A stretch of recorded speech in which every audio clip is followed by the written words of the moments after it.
మిత్రులందరికీ నా హృదయపూర్వక నమస్కారం. ఈరోజు ఇక్కడ పత్రికా సమావేశంలో పంచేడు గ్రామంలో అన్నగారింట్లో సురేంద్ర అన్నగారింట్లో మాట్లాడడం చాలా సంతోషంగా ఉంది.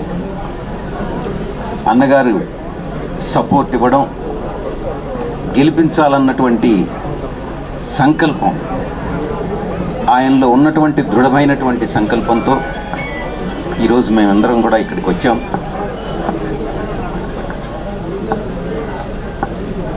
ఈ సందర్భంగా కొన్ని విషయాల్ని మీతో పాలుపంచుకోవాలనుకుంటున్నాను.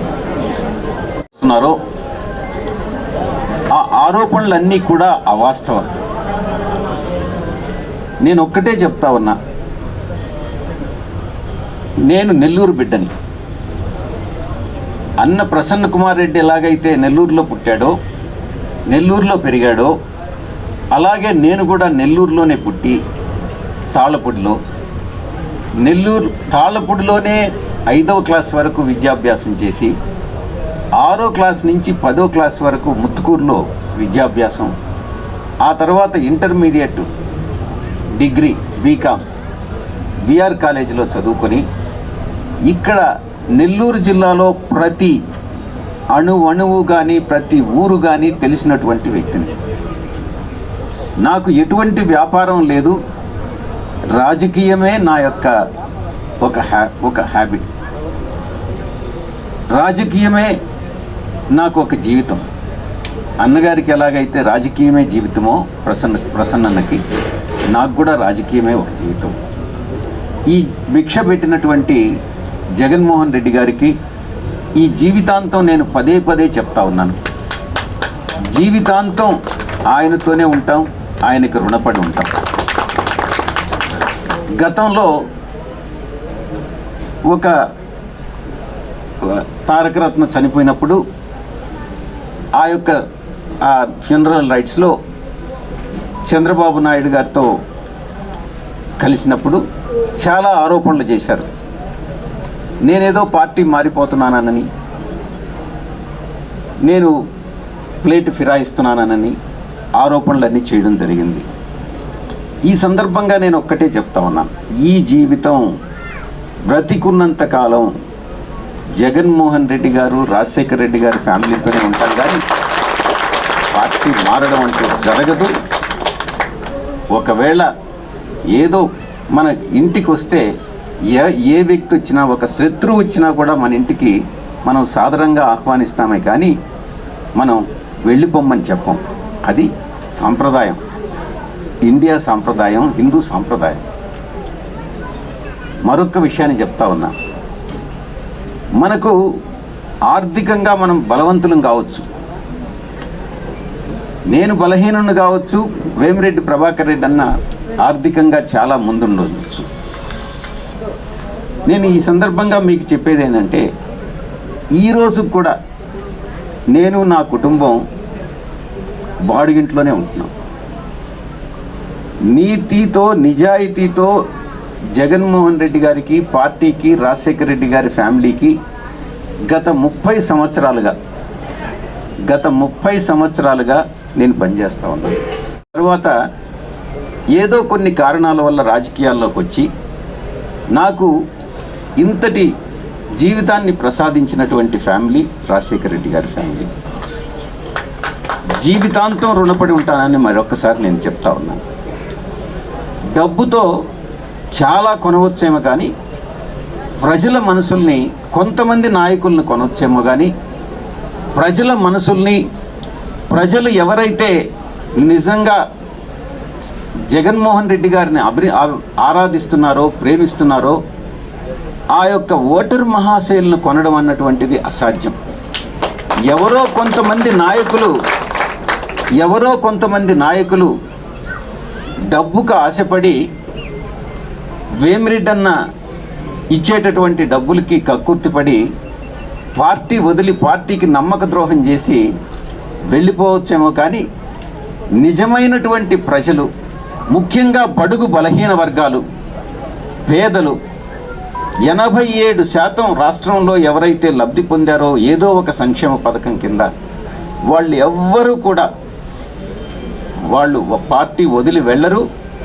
ఒకవేళ అలా వెళ్ళినట్లు కానీ ఏదైనా సమాచారం ఉన్నా కూడా నేను ఒక్కటే చెప్తా ఉన్నాను వేమిరెడ్డి అన్నకి, మీరు డబ్బులు ఇస్తే తీసుకుంటారు, కానీ ఓటు వేసేది మాత్రం వైఎస్ఆర్ కాంగ్రెస్ పార్టీకి.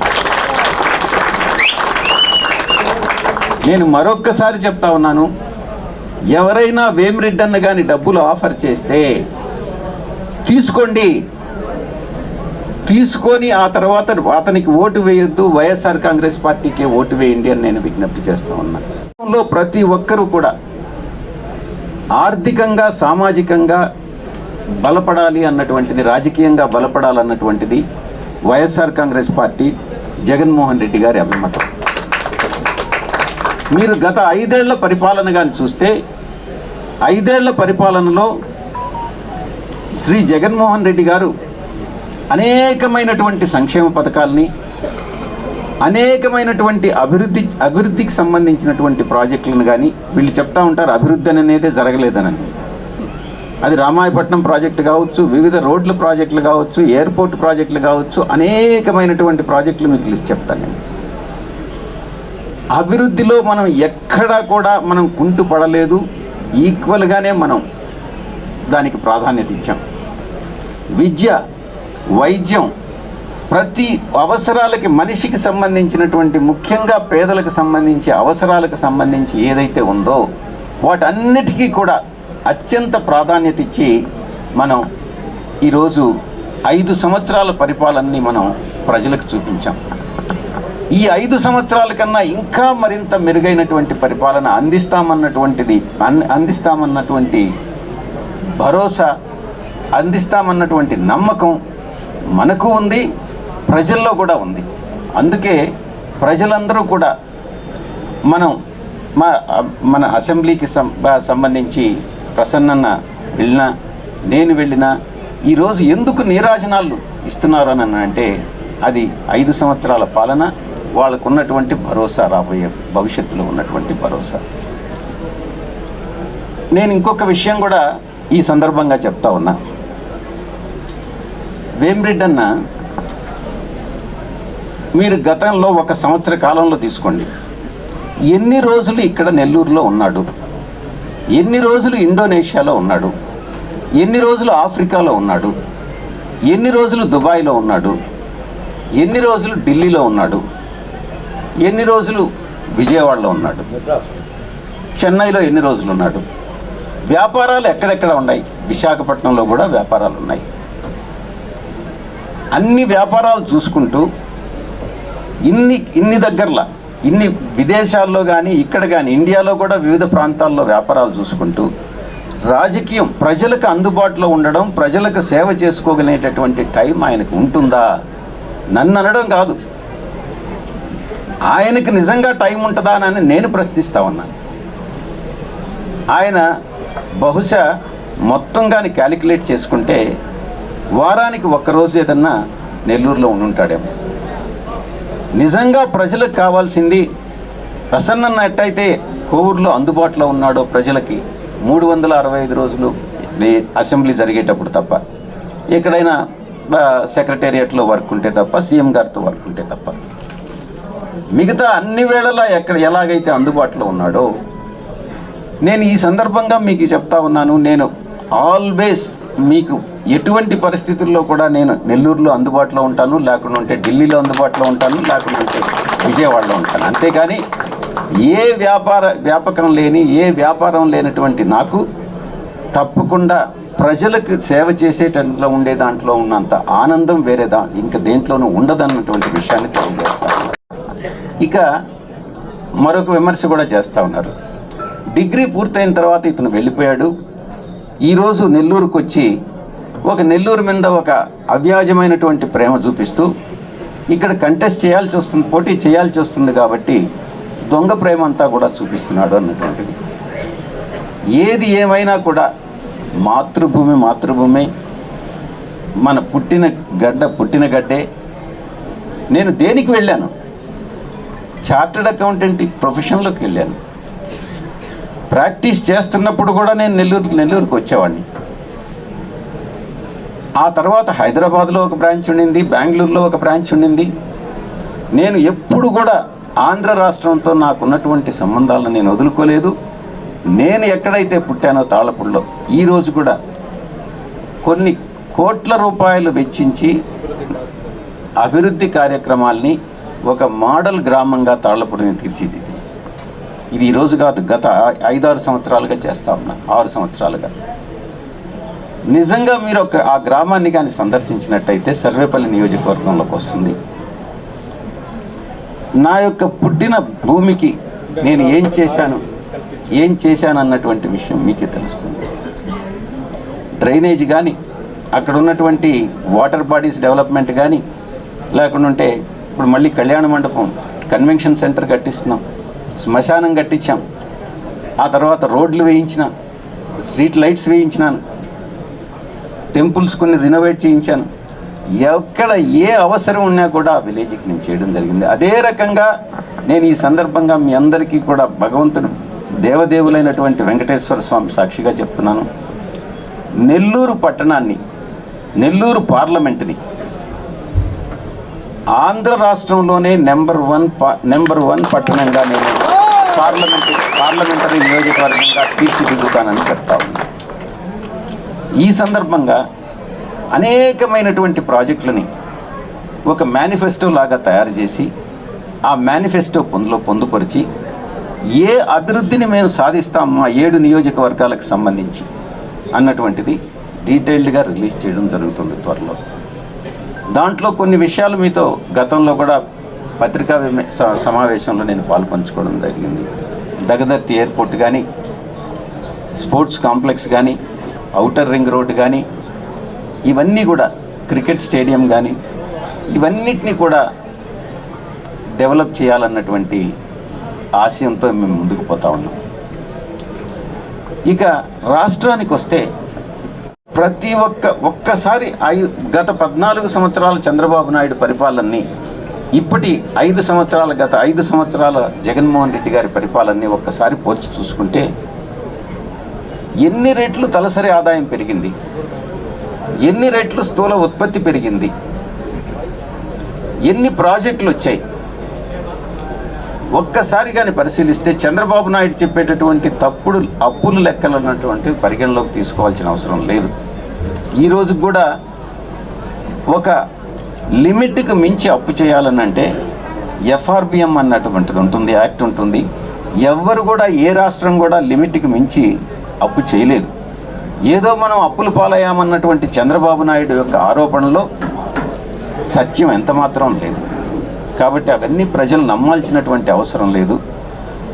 ఇంకొక విషయం, ఒక దుష్ప్రచారం స్టార్ట్ చేశారు, ఒక రకమైన బెట్టింగ్స్ అన్నీ కూడా స్టార్ట్ చేశారు రాష్ట్రంలో. ఆ బెట్టింగ్స్లో ఫండింగ్ చేసేదంతా కూడా తెలుగుదేశం పార్టీ, ఒక సామాజిక వర్గానికి చెందినటువంటి వాళ్ళే. దాంట్లో వైఎస్ఆర్ కాంగ్రెస్ పార్టీకి ఇన్ని స్థానాలు వస్తాయి, అధికారంలోకి రాదనని ఒకరు బెట్టింగ్ చేస్తే, తక్కువ స్థానాలు వస్తాయని ఇంకొకరు బెట్టింగ్ చేస్తే, తెలుగుదేశం పార్టీ అధికారంలోకి వస్తుందని ఒక బెట్టింగ్ చేయడం, ఇలాంటి దుష్ప్రచారాన్ని ఒక ప్రజల మనసుల్లో తీసుకురావాలన్నటువంటి ఉద్దేశంతో చేయడం జరుగుతూ ఉంది. నేను ఒక్కటే చెప్తా ఉన్నా, వైఎస్ఆర్ కాంగ్రెస్ పార్టీ ప్రజల గుండెల్లో ఉంది. జగన్మోహన్ రెడ్డి గారు, వైఎస్ రాజశేఖర రెడ్డి గారు ఎలాగైతే ప్రజల మనసుల్లో అలాగే నిలిచిపోయారో, ఈరోజు 5 సంవత్సరాల పాలనలో జగన్మోహన్ రెడ్డి గారు ఆ రకంగా తన పథకాలతో అభివృద్ధితో ఆయన ప్రజల మనసుల్లో నిలిచిపోయారు. కాబట్టి తప్పకుండా రాబోయేటటువంటి 20-25 సంవత్సరాలు వైఎస్ఆర్ కాంగ్రెస్ పార్టీయే ఉంటుంది. ఇక చంద్రబాబు అనుకున్నట్టుగా చంద్రబాబుకి ఇది ఆఖరి ఎన్నిక. ఈ ఎన్నికల 2024 ఎన్నికల తర్వాత చంద్రబాబుకి రాజకీయ జీవితం పరిసమాప్తి అయిపోతూ ఉంది. లోకేష్ అనే వ్యక్తి రాజకీయాలకు పనికిరాడు. ఇక తెలుగుదేశం పార్టీ అన్నటువంటిది ఉండదు. నేను ఒక్కటే చెప్తా ఉన్నా, బీజేపీతో ఏ పార్టీ అనుసంధానమైనా బీజేపీలో అది నెక్స్ట్ విలీనం కావాల్సిందే, కానీ బీజేపీని మించిపోయేటటువంటి ప్రసక్తే ఉండదు. నెక్స్ట్ తెలుగుదేశం పార్టీ భవిష్యత్తు ఏందనంటే బీజేపీలో విలీనం చేయడం తప్ప వాళ్ళకి వేరే ఆప్షన్ లేదు అన్నటువంటి విషయాన్ని తెలియజేస్తా ఉన్నాం. 2, బీజేపీతో కలిస్తే మమ్మల్ని అంటారు, మీరు బీజేపీకి ఇంతకాలం సపోర్ట్ చేశారే అది తప్పు కాదా అని నన్ను అడుగుతా ఉన్నారు. నేను ఒక్కటే చెప్తా ఉన్నా, బీజేపీకి సపోర్ట్ చేయలేదు. కేంద్రంలో బీజేపీ అధికారంలో ఉంది కాబట్టి కేంద్రంతో సత్సంబంధాలు మనం మెయింటైన్ చేస్తేనే రాష్ట్రానికి సంబంధించినటువంటి నిధులను మనం తెచ్చుకునేటటువంటి అవకాశం ఉంటుంది. కాబట్టి కేంద్రంలో ఏ పార్టీ అధికారంలో ఉన్నా మనం సపోర్ట్ చేసి మనం రాష్ట్రానికి రాష్ట్ర ప్రయోజనాల్ని కాపాడుకుంటామన్నటువంటి ఉద్దేశంతో సెలెక్టివ్గా ఏ బిల్స్లో అయితే మనం సపోర్ట్ చేయాలనో, ఎక్కడైతే సెక్యులర్ భావాలు దెబ్బతినకుండా ఏ బిల్స్నైతే సపోర్ట్ చేయాలనో అక్కడ మాత్రమే సపోర్ట్ చేయడం జరిగింది. సిలో ఎవరికైతే విదేశాల్లో పర్సెక్యూషన్కి గురై హింసకు గురై ఇక్కడ అసైలం రక్షణ కోరుకుంటారో వాళ్ళని ఎంపిక కుల మత ఇవ్వకూడదు, అయినా కూడా ఇవ్వాల్సింది చెప్పింది పార్టీ మాత్రమే. ఈ సందర్భంగా నేను విజ్ఞప్తి చేస్తా ఉన్నా, తప్పకుండా కాంగ్రెస్ పార్టీ నెల్లూరు పార్లమెంటులో ఉన్నటువంటి 7 స్థానాలు గెలుచుకుంటాం. ముఖ్యంగా నెల్లూరు టౌన్స్ విషయంలో చాలా జరుగుతూ ఉంది. నేను ఈరోజు ఘంటాపదంగా చెప్తా ఉన్నా, నెల్లూరు టౌన్ను మేము కైవసం చేసుకుంటాం. మా ఖలీల్ అహ్మద్ గెలవబోతా ఉన్నాడు. తెలుగుదేశం పార్టీ అభ్యర్థి నారాయణ పూర్తిగా ఓడిపోతాడు. ఎటువంటి పరిస్థితుల్లో గెలిచేటటువంటి పరిస్థితే లేదు. ఇది వాస్తవం, జరగబోతున్నటువంటి నిజం. 7 స్థానాలు కైవసం చేసుకుంటాం, పార్లమెంటు కైవసం చేసుకుంటాం. మా యొక్క స్లోగన్ ఏదైతే ఉందో లక్ష్యం 175కు 175, 25కి 25, తప్పకుండా మేము లక్ష్యాన్ని సాధిస్తామని తెలియజేసుకుంటూ